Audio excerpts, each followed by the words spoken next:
have to have a solid base, not only of marksmanship, because unfortunately, and working at a range for several years, what I get to see is the different ways that people approach firearm use. You know, most people come to the range and they want to go shooting. They want to get their target and their ammo and walk out and get their lane and start blowing holes in the paper. And they take what the paper tells them as an indication of whether they're a good shooter, whether they're a good gun person, whether I'm a gun guy or not. They listen to the paper. The paper shows you almost nothing in compared with the other skills that you have to have. Okay, I think it's cool if you can stand at 25 yards and hit a 6-inch plate. That's pretty cool. Now, is that a necessary, vital skill for a concealed carry person? 25-yard shot? Maybe not. Do we want to know that we can do it because marksmanship's important?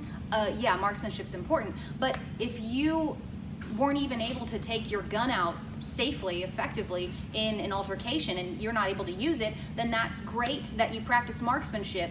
But if you can't get your hand on the gun with a proper grip, remember to take the safety off. If your gun jams because you're fighting, it's a gun fight. You're fighting with somebody. You had to fight to get to your gun, to retain your gun. Maybe you had to fight for somebody else's gun and it's not working and you don't know how to fix it without having to think about it, and you haven't trained to make that a response that you can carry through with, then your marksmanship doesn't even come into play.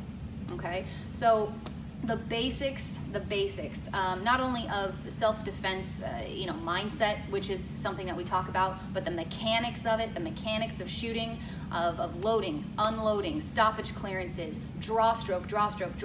This is the stuff that doesn't look sexy. Okay, but it is the kata, it's the form of it.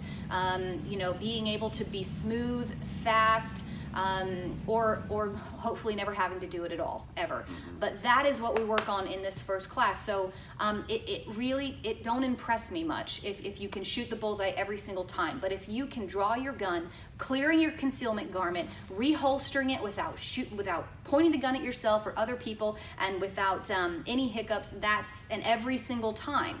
That's impressive to me, and because that is the realism, I guess, of using a firearm to defend yourself in everyday life.